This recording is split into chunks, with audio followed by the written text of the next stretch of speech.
സംസാരിക്കുന്നതിന് മുമ്പ് കഴിഞ്ഞ 2-3 ദിവസമായി തിരുവനന്തപുരം നഗരത്തിൽ വളരെയേറെ ചർച്ച ചെയ്യപ്പെടുന്ന ഒരു വിഷയം.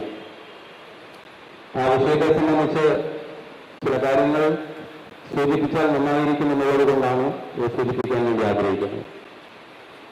അങ്ങനെ നമ്മളുടെ കുടുംബവും ചേർന്ന് യാത്ര നടത്തിവരവെ ഒരു KSRTC ബസ്സിന് സൈഡ് കിട്ടാത്തതിന്റെ പേരിൽ അങ്ങ് ആ ഡ്രൈവറെ തടഞ്ഞു വെച്ച് പ്രകോപിതയായി വർത്തമാനം പറയുകയും അതുപോലെ തന്നെ അവരോട് വളരെ ശബ്ദത്തോടുകൂടി വർത്തമാനം പറയുകയും ചെയ്തു എന്ന് പത്രമാധ്യമങ്ങളിലും അതുപോലെ തന്നെ ദൃശ്യമാധ്യമങ്ങളിലുമെല്ലാം നമുക്ക് മനസ്സിലാക്കാൻ വേണ്ടി സാധിക്കും. ഈ സഭ അല്ലെങ്കിൽ ഈ ഭരണം അധികാരത്തിൽ വന്ന നാളെ മുതൽ ഒട്ടനവധി ഇത്തരത്തിലുള്ള വിവാദങ്ങൾ ഇങ്ങനെ വിടാതെ പിന്തുടരുകയാണ്. അതുകൊണ്ട് തന്നെ ഇപ്പോൾ ഉണ്ടായിട്ടുള്ള സംഭവം തലസ്ഥാന നഗരത്തിലെ 10 ലക്ഷം വരുന്ന ജനങ്ങൾക്ക് വളരെയധികം ഹാനി സംഭവിച്ചിട്ടുണ്ട്. അവർക്ക് അത് മോശമായ പെരുമാറ്റമാണ് ഉണ്ടായത് എന്നുള്ള ഒരു പരാമർശവും ഇന്ന് നടന്നുകൊണ്ടിരിക്കുകയാണ്. വാസ്തവത്തിൽ നമ്മളെ സംബന്ധിച്ചിടത്തോളം അത് അധികാരം കിട്ടിക്കഴിഞ്ഞാൽ ആ അധികാരം ഇരിക്കുന്ന കസേര ജനങ്ങളെ സേവിക്കാനുള്ളതാണ് എന്നുള്ള ഉത്തമമായ ബോധ്യം നമുക്ക് ഉണ്ടാകേണ്ടതായിട്ടുണ്ട്.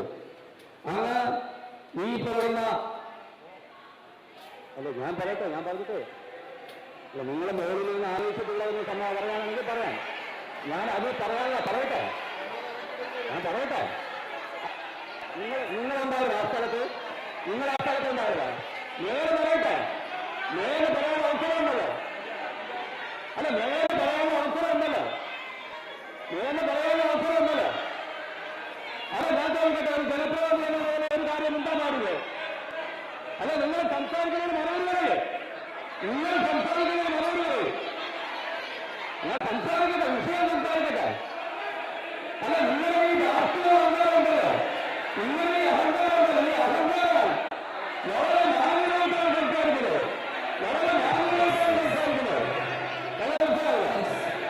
ഒരു നഗരസഭ നിങ്ങൾ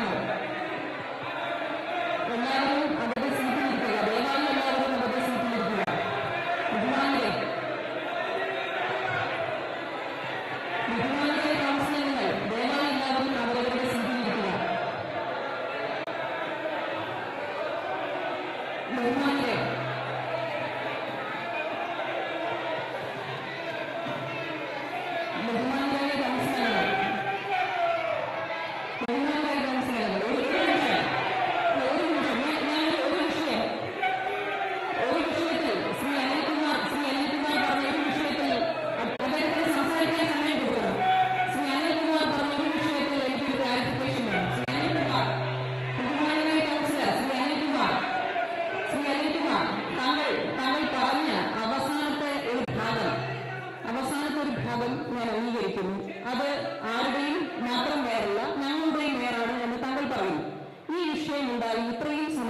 ശേഷം എന്തുകൊണ്ടാണ് ശരിയായ വസ്തുത എന്താണ് എന്ന് ചോദിച്ച് താങ്കളുടെ ഫോണിൽ നിന്ന് എനിക്കൊരു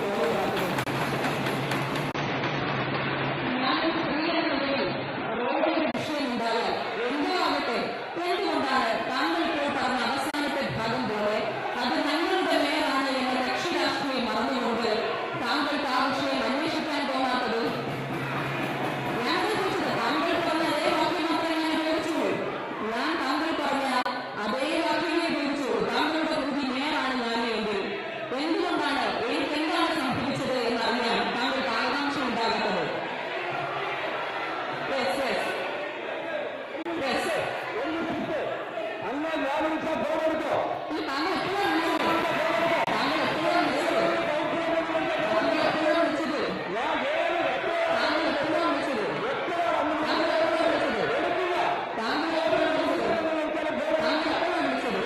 താങ്കൾ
ദയവായി ദയവായി ദയവായി സീറ്റിലിരിക്കണം.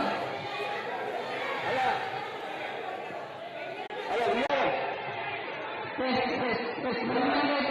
ശ്രീ അനിൽകുമാർ അല്ല എന്താണ് ഞാനൊരു വിഷയം സീറ്റിലിരുന്ന് സംസാരിക്കണം. ദയവായി സീറ്റിലിരുന്ന് സംസാരിക്കണം. അങ്ങയുടെ സീറ്റിലിരുന്ന് സംസാരിക്കണം.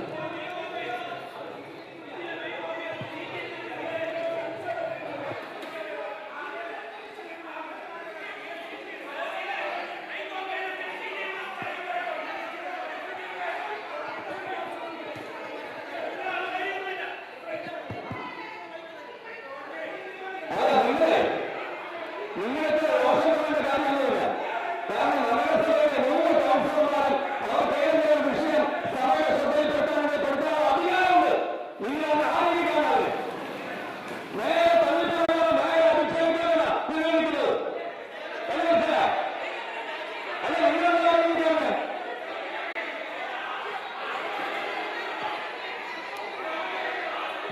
അപ്പോ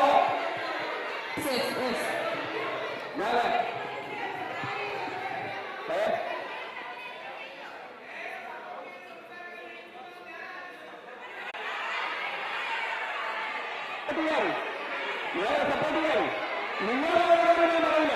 നിങ്ങളെ പറയില്ല. ഒറ്റക്കാരെ പറയാൻ അറിയില്ല. നിങ്ങൾ ആലോചിക്കും. മറ്റു കൗൺസിലറുകൾ ദയവായി സീറ്റിലിരിക്കുക. നിങ്ങൾ ഈ അസഹിഷ്ണുതയോ നിങ്ങൾ ഈ രാഷ്ട്രീയവും അസഹിഷ്ണുതയാണ് ഈ പ്രസ്ഥാനം പറയുന്നത്.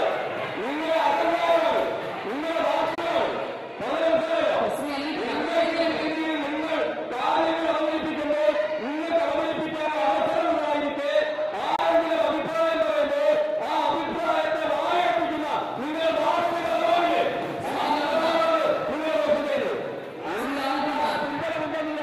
നിങ്ങൾ അങ്ങനെ ചെയ്യരുത്. ഇവിടെ പറഞ്ഞ സംഭവം ശ്രദ്ധയിട്ടില്ലേ? പറയട്ടെ. അദ്ദേഹം പൂർണ്ണമാക്കട്ടെ.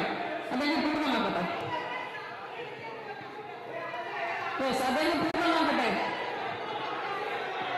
ശ്രീമതി മേരി പുഷ്പം അങ്ങനെ സമയത്ത് സംസാരിക്കാം. ദയവായി ഇരിക്കുക.